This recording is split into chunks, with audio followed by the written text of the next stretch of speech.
I had no idea how hard it is to film YouTube videos. First, you have to have the time to do so. And secondly, you have to be in the right mood as well. I finally got myself some time and I'm sort of in the right mood to record. So welcome to my channel, guys. So today I'm going to be talking to you guys about my top 3 ETFs and why I've chosen to invest in ETFs instead of individual stocks instead. Just to run you guys back a little bit on why I decided to do this. You see, shortly before and after COVID, my stocks were going up high. I felt like I was a new king of investing. I felt like I was a new Warren Buffett. And then after a while, things started to go left. You see, Russia decided to invest in Ukraine. Inflation started going up high. There were some supply issues and some other reasons that affected the stock market. So some of my stocks that were doing really well started to go down. Those that I was up 60% or 50% on started going down, and now some of them were down to 60, 40%. So I decided to do a comparison between individual stocks and ETFs like the S&P 500. And the reason, the difference was quite big, and I felt silly for just investing in individual stocks instead of ETFs. Some of my stocks that were down to 50% or 60 compared to S&P 500, which was down to maybe 20%, made me want to make a change.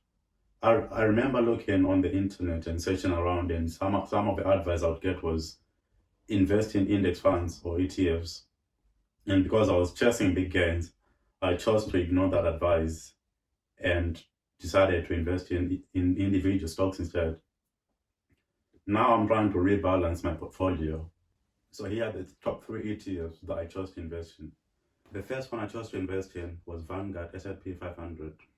With the US being the biggest stock market in the world, this ETF was one of the strongest and biggest companies in the world. It has had an average return of just over 10% for the past 50 years. They also pay a dividend, which is quite nice, and some of the money that I get, I can also pay for stuff like my Spotify and my Netflix subscriptions. The second one I chose to invest in was the FTSE 100. Now, this is a UK-based ETF, so that's one of the reasons why I chose to invest in it. I currently hold about 102 shares. The reason why I chose this one compared to, say, the France, Germany, or Spain ETFs is my knowledge on UK stocks is much better than those countries, as I get more news on them. It was one of the biggest companies as well, such as AstraZeneca, which was quite big during the COVID era. They also pay a dividend. Now, the one that I hold, reinvest the dividends, so I don't get them. They just get reinvested in the ETFs. The third one I chose to invest in was the Vanguard All World High Dividend ETFs. One of the reasons why I chose to invest in this one is that the stocks in it are all over the world.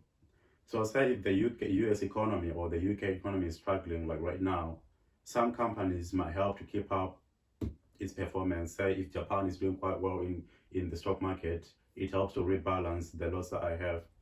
In this one, I currently hold about 100 shares in it. It also pays huge dividends, which is, I think at the moment, sometimes it varies from 40p to 50p per quarter. Anyway, I hope you guys enjoyed the video. This is, I think, my second video. I'll try as much as I can to upload more. If you enjoyed yourself, please thumbs up, subscribe, or comment in the comment section, and I'll see you soon.